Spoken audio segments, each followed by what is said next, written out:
Hello, everybody. My name is Martha Alter Hines with Living the One Light. All right. In this video, I'm going to be talking about the new moon in Cancer that is happening on July 14th. And in this video, I am feeling really called to bring in an aspect of these energies that is quite new to me and incredibly powerful. So I'm really excited to show you a few things, and then I'm going to channel because what I'm about to talk about is really multi-layered, and I think the quote unquote meaning of it is going to come through the most powerfully, as often is true, through the channeling for each of us individually, and then all of us, right? Um, and some of you already have heard me um, touch on this a little bit because I put a post in the free Living the One Light community yesterday about this. If you haven't joined the free Living the One Light community, I highly recommend it. Again, it's totally free, amazing, beautiful people, thousands and thousands of people in there. And yeah, and I love having these kind of conversations in that space. And that space is meant to be just positive and supportive in all the ways. So join us. So yeah, so what I'm referring to is the fact that I just have been researching some of the astronomy and the science related to the moon. So the moon is the ruler of Cancer, right? And so we're going to be having this new moon in Cancer. So anything and everything relevant to the moon is relevant for any new moon, any full moon, anytime we're talking about the moon, but it's extra relevant when we're talking about a new moon in Cancer of all things. And as I've been researching about the science of the moon, one of the things that I knew about but I hadn't really looked into deeply is this concept of Theia. So this is really beautiful, like incredibly beautiful. The current thinking on the formation of our solar system is that um, all of the planets actually originated as the sun, all of us. So, so the theory is that the very early, what we now call our sun, or a star, it's a star, the star that is our sun, in the early days of its formation, um, was in this very dynamic motion with these energies of the substance that was creating the star. And early on in that time, in the early days of our sun, essentially, the substance of the sun started, parts of it started leaving the main body of the sun. Okay, it sounds very familiar maybe to the concept of like source, and that source kind of breaks off from itself, quote unquote, to do a dance, right? Of time and space. Okay. And the parts of the sun that quote unquote broke off became the planets, the asteroids, including Earth, and including eventually our moon, Luna. Okay, so much there. But just in terms of the formation of our moon, the theory then goes that um, again, in the early days of the formation of the sun, and then therefore the planets of our solar system, and including Earth, there was a very early stage planet, um, now named Theia, that was about the size of Mars, and that collided with Gaia, Earth. And the collision of Theia and Gaia created a debris disk around Gaia, the Earth. And that debris disk, over time, coalesced into the formation of what we now call our moon. This is fascinating on so many levels. So, and that original planet Theia, um, the substance of Theia is thought to have gotten permanently lodged in the body of Earth, and many of the oh, sorry, and so okay, so the Earth still contains part of Theia, and the substance that eventually created our moon is a combination of Earth and Theia, but all of it originates as the sun, right? Um, and yeah, and this is all just on so many levels, just so powerful, so beautiful. Okay, and I'm having like 3,000 thoughts at the same time, and it's hard to consolidate it all into a linear stream. But um, yeah, so one of the components in there, that's the two more things I want to say. One is the mythology associated with the name Theia is fascinating. Okay. So Theia in Greek mythology is, um, among other things, a goddess of light. And she's the goddess associated with, um basically, I'm not an expert in this at all, but my understanding is that in the ancient Greek times, the belief was that what we are seeing when we literally see with our eyes, we are not we're not seeing light from the sun bouncing off of something. We are seeing, um, the light associated with our ability to see. Yeah. So this one quote that I found says, um, the ancient Greeks believed the eyes emitted a beam of invisible light, much like a lamp, which allowed one to see whatever it touched. Hence, Theia, mother of sight, was also the mother of the light beaming sun, moon, and dawn. Um, she's also the goddess associated with prophetic sight, so prophecy, and she's the mother of Helios, the sun god, Eos, the goddess of dawn, and Selene, the goddess of the moon. So, I mean, there's just, yeah, so many components to all of this, and there's so much more. Um, but and she's also associated with gold and the shining of things, right? Yeah, so it just goes on and on. And again, I'm not an expert in Theia mythologically or scientifically. Um, but wow, how intriguing. Wow, how intriguing. So the thought is essentially that, there's these associations with Theia and the light that is, um, separate from or different from the light of the sun, which is really like our ability to have our own light in a sense, maybe. This is where this gets kind of, I want to just eventually, in a minute, I'm going to drop in and channel because I think there's, a knowing in our bodies about all of this that I think is going to come through in the channeling for each of us. And if you research about Theia and you find some more information, I would love for you to share it again especially in the small, I mean, no, the free Living the One Light community. So in the post that I made yesterday, a whole bunch of you have already shared really beautiful insights about all of this. So keep going, share it here on the comments, and also share it in the free Living the One Light community. Yeah, because nobody's talking about this. This is really amazing and beautiful. Um, yeah, and the other component about this that I wanted to just name before I start channeling is one of the one of the main associations with the moon and also with the sign of Cancer, of course, has to do with family, right?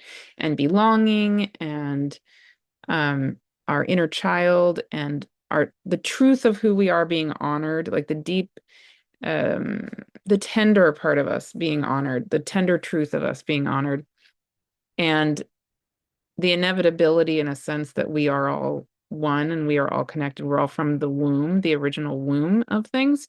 So what I'm finding really fascinating about this is that as I have been in my own, you could say, dance with the solar system, with the cosmos, with life, each time I kind of go around the wheel with, especially with my astrology 101 group, which I'm now doing for the third year in a row, um, it's like the planets themselves, the beings of the cosmos themselves, sort of are unpeeling the onion, right? It's like I've done this now 3 times with a group where I'm the quote unquote teacher, although I learned just as much, I think, as anybody else. Um, but this didn't present itself until yesterday. Um, and like I had learned about it before, but it didn't become so highlighted in my awareness. And it really feels to me like the planets themselves, the cosmos themselves, they are ready for the illusion of separation to be falling away more and more and more powerfully. So the way in which that falling away of the illusion of separation is particularly relevant here is, hang on a second. You know, we have this tendency to think, okay, we're here on Earth, this isolated teeny tiny dot, and way over there is the moon, and then even way farther, all the planets and the sun is just a dot of a thing. And there are these objects out there um, that maybe do stuff. If we believe in astrology, maybe we feel like, oh, when Mars is blah, blah, blah, then this thing happens to me. It's very, in a sense, disembodied and mm, yeah, held with a sense of separation, separateness. But wait, let's back up a second.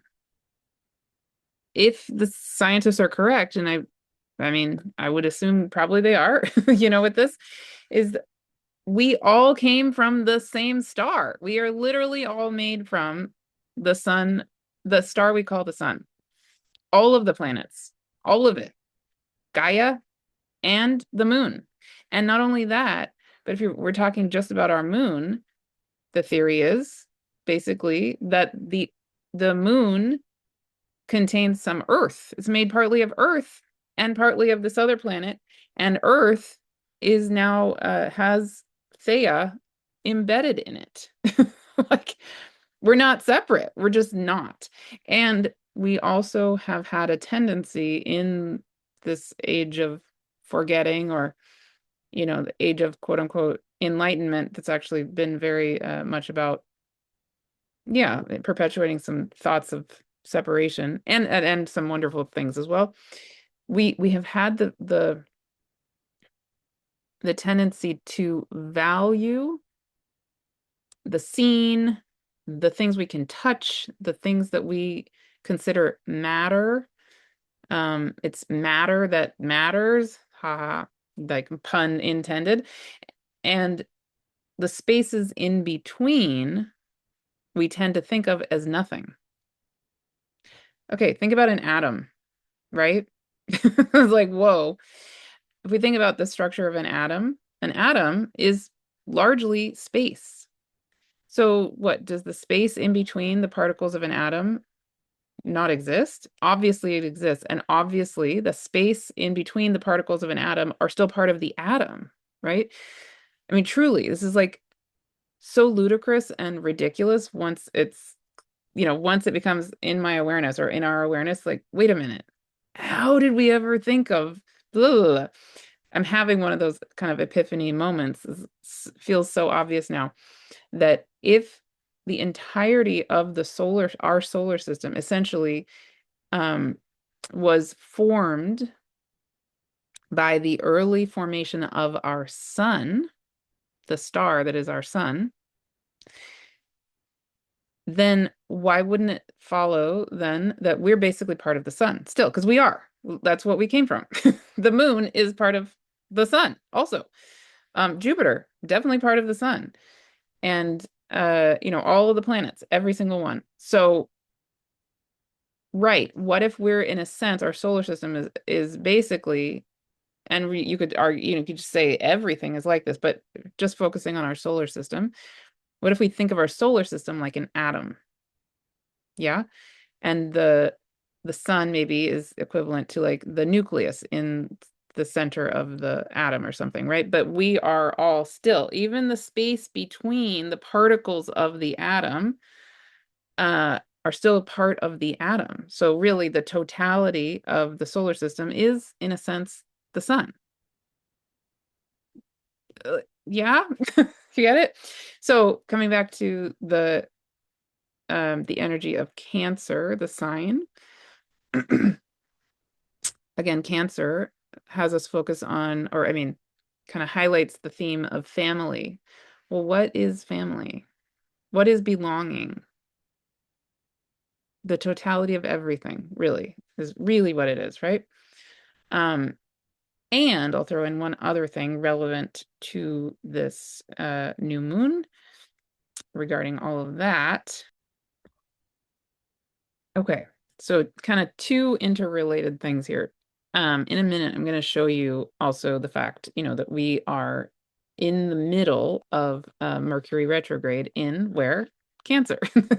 And so this is really interesting timing that, at least but maybe we're all getting this opportunity to review what is family, what is belonging, what is this Cancer energy, what is the moon, all of it. There's Mercury doing its thing.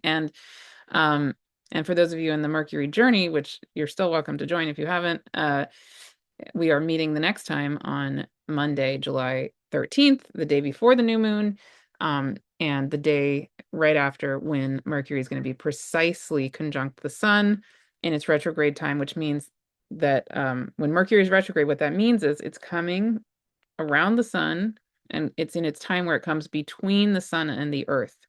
Doesn't actually go backward, right? It comes between the earth and the sun. So during a Mercury retrograde, especially at the time of the interior conjunction of Mercury with the sun, that means that actually Mercury's in its closest time it gets to us.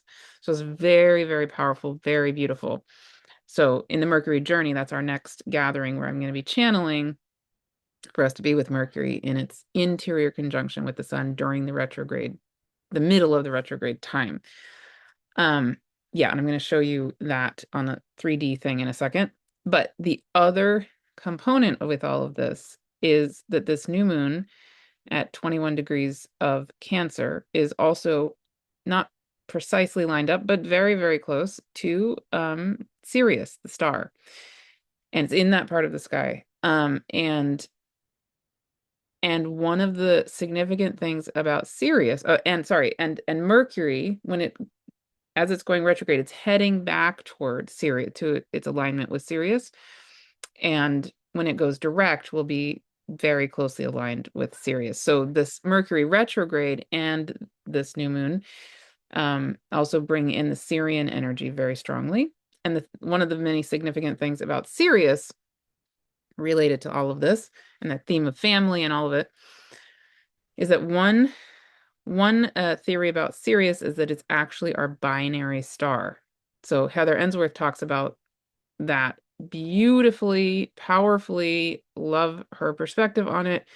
And some people don't feel like Sirius is not our binary star. But what's interesting to me is that every time I have channeled Sirian beings, essentially what they tell me is it doesn't, to them, they basically say to me, don't worry about whether it's scientifically actually accurate, but energetically, they have me channel as though it's true because there's a medicine in it. There's a medicine in us engaging with the being or beings of Sirius as though they are our binary star. And what that would mean is when two stars are binary stars with each other, they are in a dance.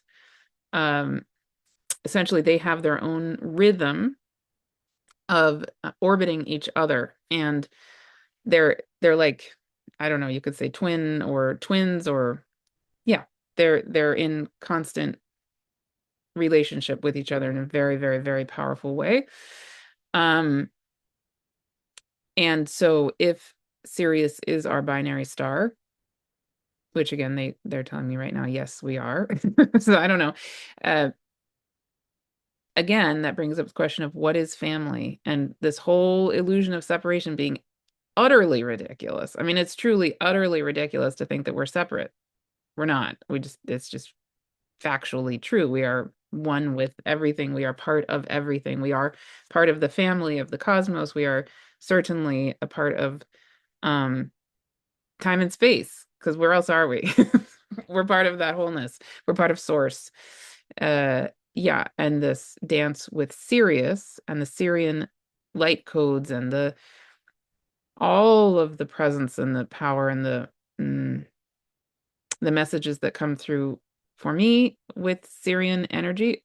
So much about belonging, about elevating our highest DNA light code potential, uh, really emerging in all of who we are as beings of light and earth as one.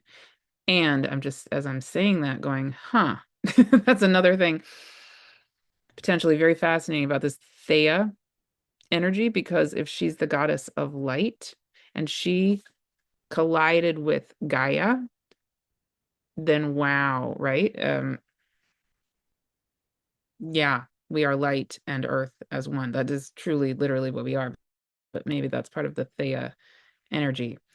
Um, okay, so I could conjecture on and on and on, and I don't feel like that's going to necessarily be helpful. So I'm gonna show you a couple of things visually, and then I'm gonna channel.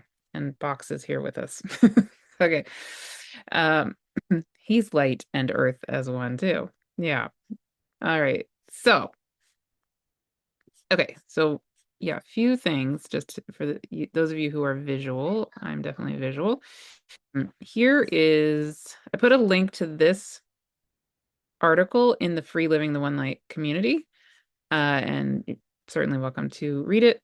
But this is an image I found really helpful of this theory, right? That originally there was a Mars-sized planet named, that now is being called Theia, that collided with ancient early Earth, and the collision created a disk of quote unquote debris around the early Gaia Earth.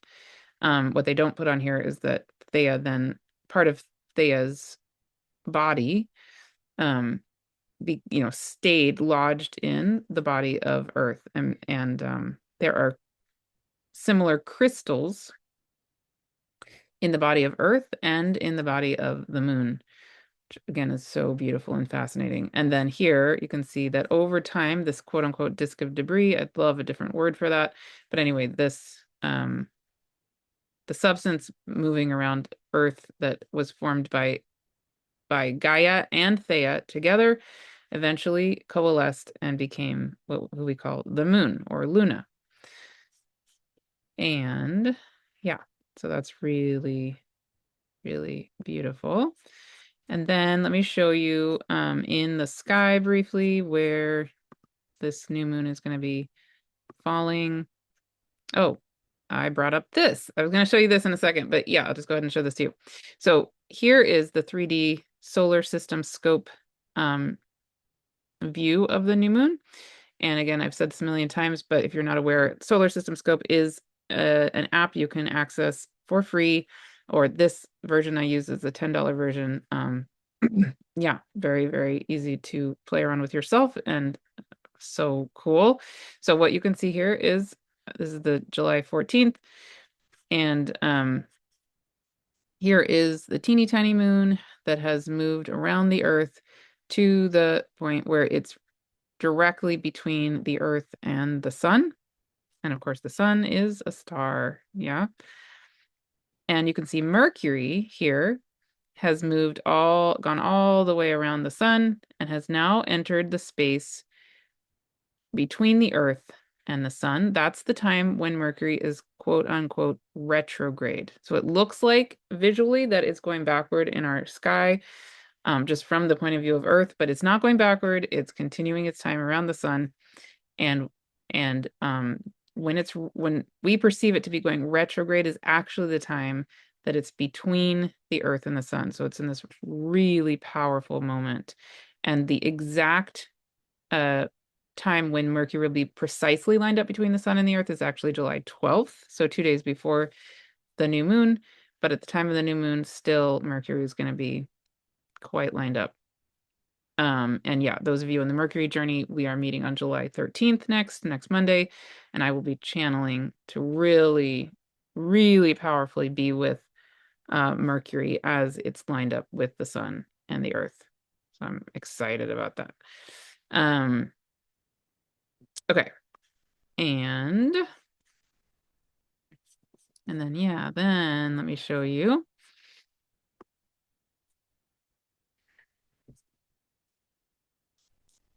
Let me show you actually the chart. I usually start with the chart. Why didn't I start with Here's the actual chart of the new moon. Okay, so the new moon itself is 21 degrees, 59 minutes of Cancer. And you can see it's very, very, very close to Mercury, which is retrograde. You can tell that it's retrograde because it's red here on Astrogold. Um, and yeah, and there's, so much about this chart that I could go on and on and on about as well. But I'll just say another really significant thing about this time period, astrologically, right at the time of the new moon, is that Jupiter is going to be opposite Pluto. Jupiter in Leo is going to be opposite Pluto. So that is highlighting a theme that will be even more relevant at the full moon in Aquarius on July 29th. I'll do a whole new video on that, and I'll get more into that theme then. But this Leo Aquarius dance is, going to be incredibly strong through the end of July this year, and then all for the whole next 18 months. And I already talked about that theme quite a bit in my July month ahead video, which I highly recommend if you haven't seen that. So again, I'm not going to touch on it too strongly here, but one way it's so relevant to the energies of this new moon that we've just been talking about is Leo Aquarius, among other things, really highlights the dance between the light that is me, Leo, and the lights that are all of us, Aquarius. So Leo is ruled by the sun, and the sun often has to do with, I need to shine as myself, and I need to self-actualize. I need to be the creative life force that is me, individually me. But I'm also going to be doing that in a way that helps to light up you. So Leo, in a out of balance way, can be quite narcissistic, selfish, etc. But that's not the healthy version of Leo. Healthy version of Leo is, yeah, I'm going to show up as the totality of the light of me, and I'm going to hold the intention that I am celebrating you as well, the light of you. We need all of us. And that leads to that healthy version of Leo actually then very easily blends into the healthy version of Aquarius, which is that the sun is a star, literally a star, but there are infinite other stars. So Aquarius holds the totality of community, of the reality that we need every single one of us. We need the diversity of all of us, and we need the individuality of every single one of us. And we need to be in service of the good of the whole, the good of the community. So me shining my light is actually in service of the good of the collective. Yeah, and again, there's so much more there. Hygeia will be there with Jupiter, so there's very, very healing potential with all of it. And yeah, and given all of what I've just been talking about with Theia being the goddess of the light, right? And the moon being also a luminary, this new moon with Jupiter in Leo opposite Pluto in Aquarius, really also again highlights this question of what is light? What is my light? What is your light? What is the solar light versus the lunar light versus the Theian light? Yeah, again, I could go on and on and on and on. Um, all right. And now just one more thing. I've been saying a lot of things today, but there's a lot of things that feel important. So, yeah, now the very last thing I want to show you is on Stellarium. So again, this is a free website you can access as well, stellarium.org, something like that. Okay, so here is the new moon from the perspective of Earth. Here's the sky, what the sky would look like, or will look like, except we won't be able to see this part of the sky because the sun will be there. If we could see behind the sun and the moon, what we would see is that the new moon, the sun and the moon will be together with Mercury. Mercury in the lineup is going to go, Earth, moon, Mercury, sun. Okay, all in a line and all lined up in the stars of Castor and Pollux, in particular near the star Pollux. So Castor and Pollux are the twins of Gemini, and long story short, again, to me, this part of the sky highlights the wholeness of duality. In other words, the twins and Gemini often for me feel like a reminder that there can be a gift in perceiving separation. You are you and I'm me, and we're two different beings. And yet that separation is only helpful if we also recognize the wholeness of the reality that the twins are part of the one. And then you can also see that this sun and moon here are lined up in the part of the sky with Sirius. So Sirius is very very far south of the ecliptic. It's not on the ecliptic. It's not actually conjunct the sun and the moon, but the energetic of Sirius is definitely alive for me in this part of the sky. Okay. So many other things just go on and on. Okay. I think that's all of what I wanted to say, me, Martha, and now I'm going to channel. All right. All right. And before I channel, I'll just give a little update on what I'm offering coming up, and a little bit of a plug for a few dear friends as well. So let's see, what I want to mention is with me, what I have coming up is July 22nd. I am going to be holding a live and recorded gathering for any and all of you who join the Stars Speaks self-paced journey, essentially. So I've talked about this previously, but if you want to have a direct personal relationship with 13 stars plus many, many, many, many, many constellations and beyond, I highly recommend the Star Speaks journey, which I held last year and now is available at a very discounted price. Yeah, to learn about the astrology, astronomy, science, mythology, of many of the stars and many of the constellations. And I channel for 13 stars through the 13 months of that journey.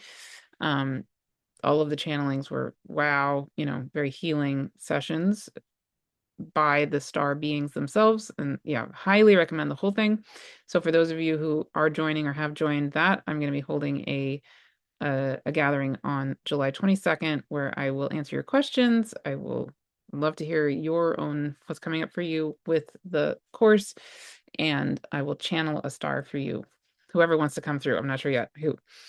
Yeah, and if enough of you sign up, I will hold those gatherings quarterly for those of you going through the material on your own. But for sure, I'm going to be holding the July 22nd one, and it's getting close to probably I'll hold another one in in another few months. But yeah, so join that if you like. Also, August 16th, I'm having this in-person gathering in Santa Barbara, which I've also talked about many other places, so I won't go on and on, but I would love to see you if you want to be there. I will be channeling the inner earth being Ben Huis in a very, very sacred, very special place here in Santa Barbara that is free for anyone attending Soul Magic with Lee Harris, which I will also be attending as a participant. And for anybody who isn't attending Soul Magic, but wants to come to Santa Barbara, is in Santa Barbara, I would love for you to be there, and you can sign up. I will put that link here. And then if you want to just hear the recordings of the channeling, and I will also be making a couple other recordings of some other sacred areas in Santa Barbara, you can join kind of at a donation basis just for the recordings.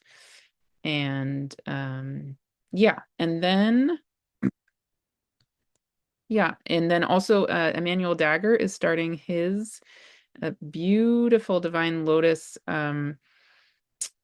healing course also in July. You can sign up for that if you haven't. He and I talk about that more in the most recent conversation we had. And then he and I together will be doing two courses starting in September. One is an Angels Alive journey, which I'm really excited about. And then also we will be holding with Mark Harris, the brother of Lee Harris, the New Earth Soul Business Journey. And that's going to be starting in September. Also, I'm going to put out the sign up for those soon. But yeah, they're almost ready. And then Heather Ensworth, I wanted to mention, is holding two really beautiful offerings this coming year. One of them is her deep dive into the goddesses and the divine feminine, and that one I think is starting in September. I'll put the links, and it's going to be really powerful the way she's described it to me. Wow. And then also her shamanic training is, I think that one starts in January, something like that. So, highly respect and honor her, and really trust her. So that's a rare thing, right? Yeah. And yeah, I think those are the ones I wanted to mention, right? I know. Oh, and Susie Miller also is starting her next iteration of her mentorship, which of course I'm sure is amazing. So I'll put all the links, and yeah, join in anything that calls you. And join my free Living the One Light community. Please do that.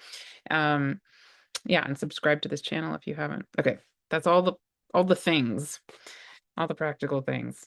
Okay, now for channeling. And you are still welcome to join the Mercury journey with me, and actually you're also still welcome to join the Astrology 101 group. I'm not planning to hold Astrology 101 in 2027. And we're almost halfway through, but this is actually, interestingly, a few people have joined at this point in the year, and it's gone really well. I think starting with the Cancer month actually is a really beautiful place to start, or the Leo month, which is where we are right now. We're in the Cancer month. So if you feel called to join and you really want to be part of being with the solar system in this way, the planets in this way, um, yeah, join us. You're welcome. Okay.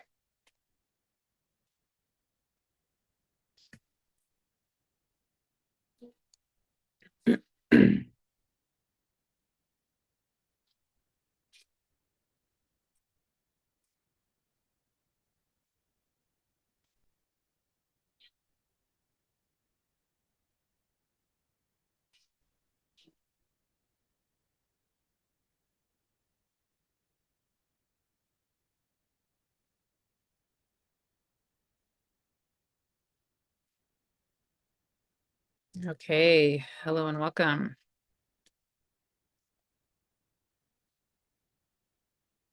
So, yes, I am here as an emanation of frequency, of vibration of the being, or the energy that you may be calling Theia. And I want to take you on a little journey of remembering me, because I really essentially am you.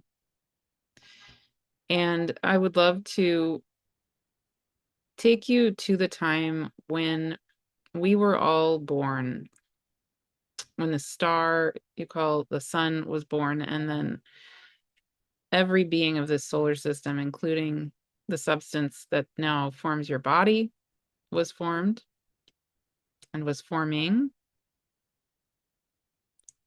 And I would love to hold space for you to remember the quality of me as you. and me as Gaia, and me as Luna, and me and Luna and Gaia really essentially as soul, sun. Okay, so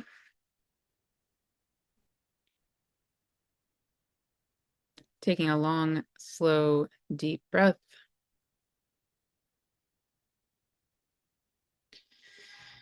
I invite you to breathe in and out and just begin to feel in your own body, your own being, the reality of us all as family.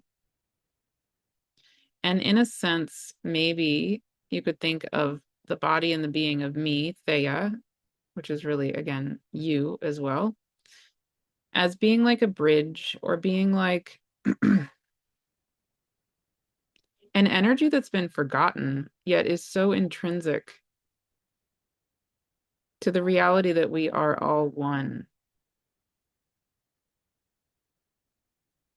In a sense, there you could maybe think of my energetic as somewhat similar to, in certain ways, to Estrella, if you're familiar with Estrella energy. But I am now Earth and Moon is Earth and me, and Earth is me and Moon, and all of us are Sun, the star.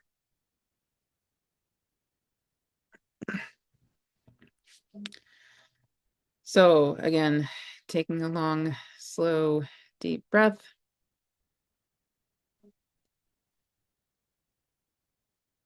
Let's go on a journey. Let's go on a journey all the way back to the beginning of what you might consider time.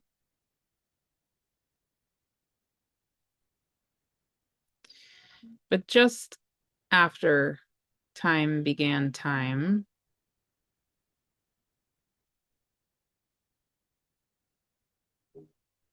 and I invite you to feel and imagine yourself in the time when a star was forming. And this star, of course, eventually becoming what you call our sun. Just imagine this time when a baby star was emerging and the gases were forming and storming and norming and finding their way into what would become what we know today over millions and millions and billions of years. So this back to the beginning of, almost the beginning of time. It's 4.6, 4.5, 4.6 billion years ago.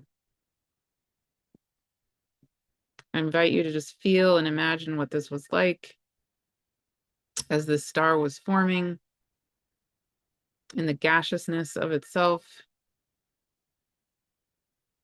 in the dynamic dance of heat, hydrogen, helium,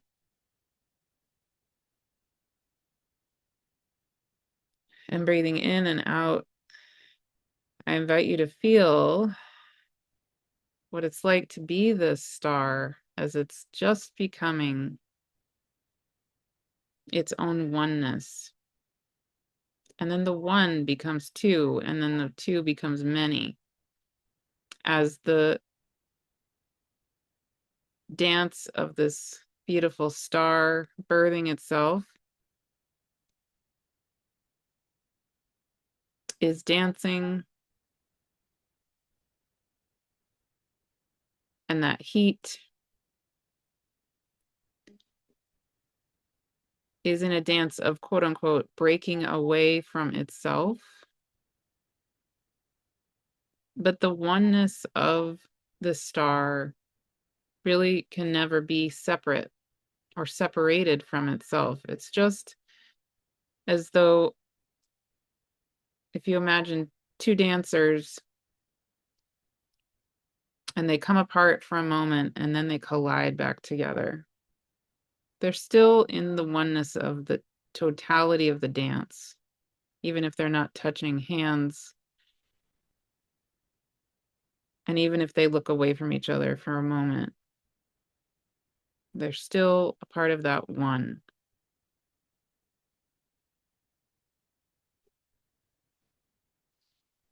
And breathing in and out, I invite you to feel that as the oneness of the sun, the forming sun, broke away into these fragments, and the fragments over time initially became the first planet to form Jupiter, the second planet to form Saturn,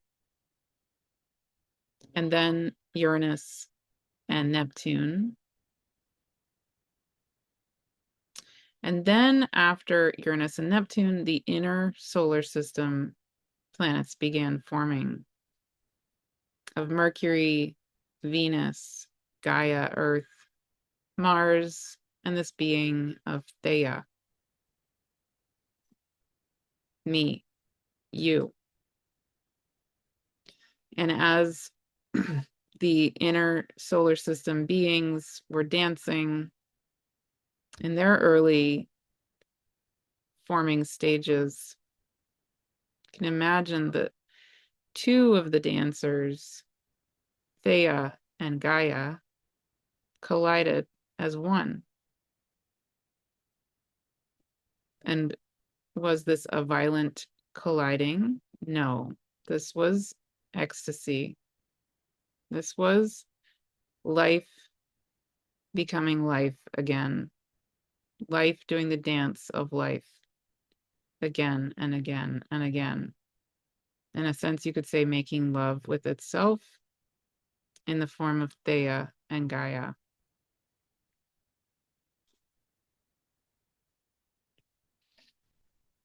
And taking another long, slow, deep breath, I invite you to feel me, you. What it is like to be me, colliding with the early forming Gaia. Merging. Maybe it's not colliding. Maybe it's a kind of merging. Maybe again, it's a kind of making love. That Gaia and myself, Theia, were originally part of one star. We are still part of one star, all of us. Mercury, Jupiter, Neptune, Uranus, all of it. Part of, as Martha was saying, like the atom of the oneness of the star that you call soul or the sun. So again, taking a long, slow, deep breath, you can feel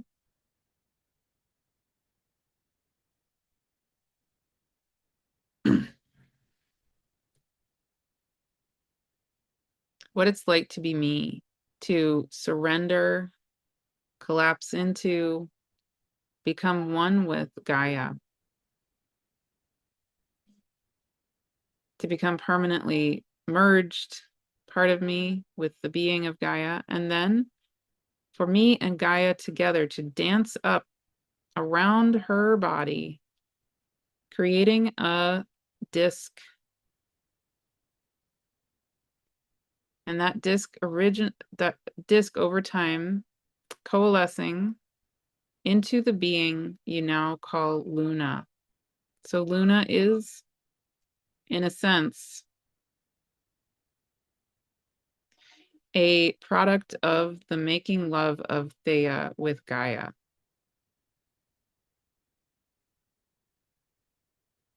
And now from the point of view of Earth, which is merged with part of me, Theia, we witness Luna, the birthing of me and Gaia, which is also you. And we are all the sun, which is the one.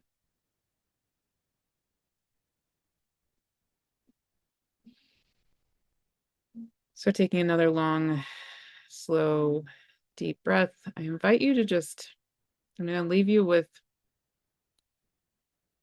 something I would love for you to be with as often as you want and as often as you need, maybe for eons to come. I invite you to imagine, or perhaps literally do this next time you are outside. So taking a long, slow, deep breath, I invite you to imagine yourself lying on the body of Gaia, in the body of Gaia, because the atmosphere also is the earth. And breathing in and out the air, the atmosphere of the body of Gaia. I invite you to feel me, Theia, having merged with Gaia, reverberating with crystals, which are also reflected in Luna. And I invite you to feel held by me, Theia, and Gaia, having made love and merging as one.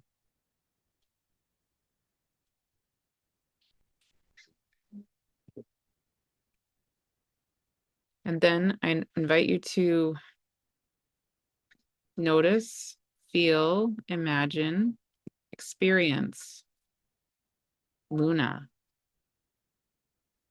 and feel what it is to be beholding her, that she is the emergence of me and Gaia having made love, dancing together as Luna.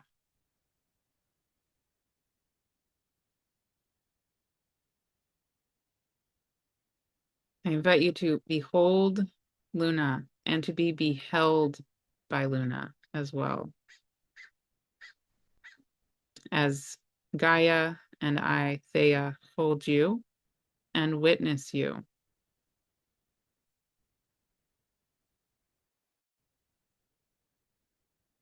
And we also dance with the light of soul, our origins, our oneness, a reminder of the totality of what we actually all are. And so it is. Amen.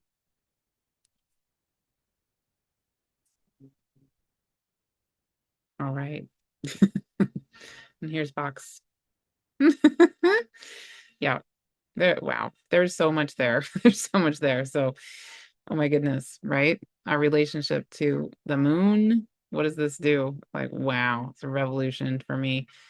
Our relationship to Gaia, our relationship to the sun, our relationship to each other, our relationship to the whole solar system. What is family? What is oneness? What is the tenderness, the truth of our self? Um, and that's what's highlighted at the time of this new moon, among so many other things. Um, yeah, there's so much more. So much more. All right. Well, I'll leave it there, and love to know what comes alive for you with all of that. And please share here, please share in the free Living the One Light community. And thank you, thank you, thank you, as always, so much for being here. I'll see you again really soon.